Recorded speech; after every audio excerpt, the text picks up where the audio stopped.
Have you ever felt underestimated? Like people look right through you, labeling you as too quiet, too nice, or simply not cut out for the big leagues. I've been there.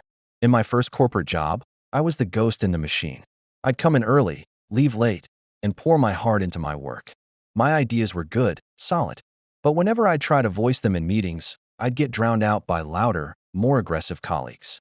They'd either talk over me, or worse, someone else would rephrase my idea a few minutes later and get all the credit. It was soul-crushing. They saw my quiet diligence as weakness. My politeness was mistaken for a lack of ambition. I was the nice guy, the one you could push around, the one who would just smile and take it. I remember one specific project where I developed a whole new efficiency workflow.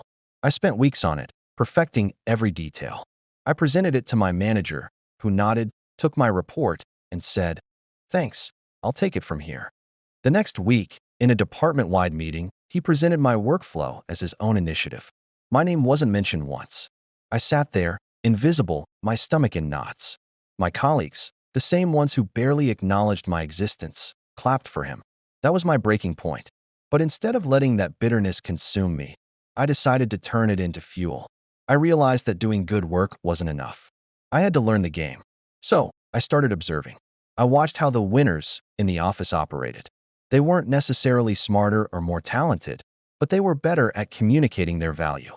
They knew how to build alliances, how to present their ideas with unshakable confidence, and how to make sure their contributions were seen and acknowledged. My transformation didn't happen overnight. It started with small steps. I signed up for a public speaking course. My legs would shake and my voice would crack, but I forced myself to get up there, week after week. I started speaking up in low-stakes meetings, even if it was just to agree with someone and add a small thought. It was terrifying, but with each attempt, the fear lessened. I learned to project my voice, to make eye contact, to structure my thoughts so they came out clear and concise, not as a jumble of apologies. Simultaneously, I focused on becoming undeniable in my expertise. I took online courses, got certifications in my field, and started taking on the challenging tasks that no one else wanted. I wasn't just doing my job anymore. I was mastering my craft. I started documenting everything, every success, every metric I improved, every positive piece of feedback. I was building a case for myself, not for a jury, but for my own confidence and for the opportunities one knew were coming. I also changed my networking strategy. Instead of just being a wallflower at company events, I set a goal: talk to 3 new people at each one. I'd prepare a few conversation starters. I learned to ask questions and actually listen, showing genuine interest in others' work. This wasn't about being fake.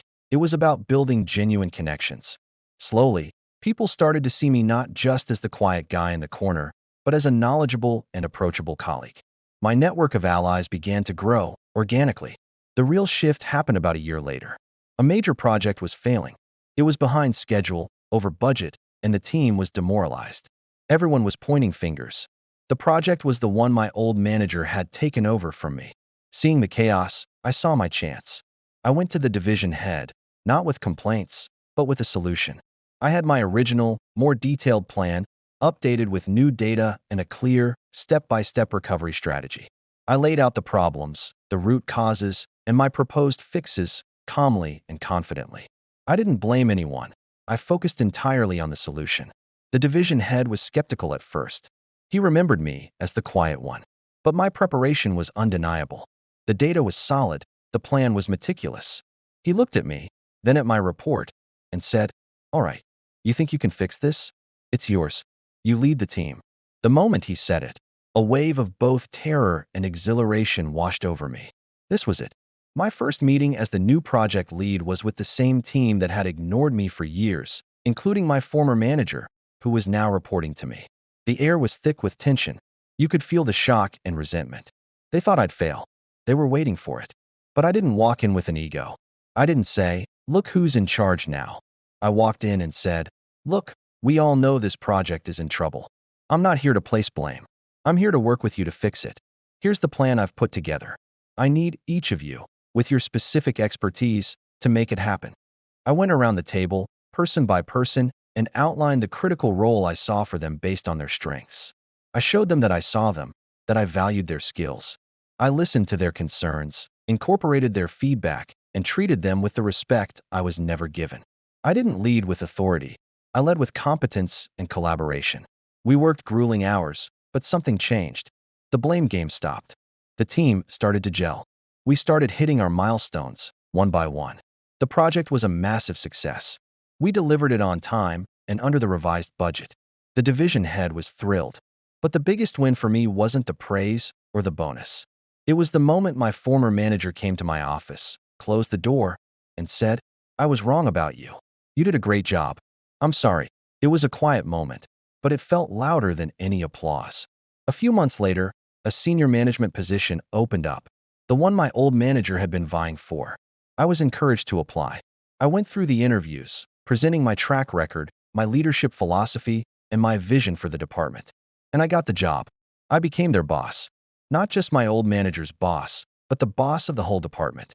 The journey from being the invisible worker to the head of the department taught me a profound lesson. Strength isn't about being the loudest person in the room.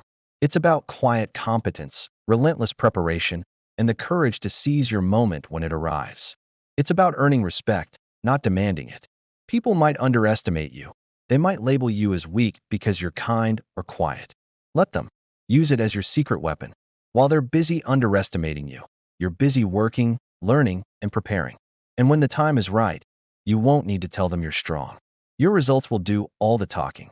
So if you feel unseen or undervalued right now, don't get discouraged. Don't let their perception become your reality. Focus on your craft. Become so good they can't ignore you. Learn to communicate your value. Build your tribe. And most importantly, believe in your own potential, even when no one else does. Because one day, you won't be asking for a seat at the table. You'll be the one deciding who sits there. Thanks for watching. If this story resonated with you, hit that like button and subscribe for more content. I'd love to hear about your own experiences in the comments below. See you in the next one.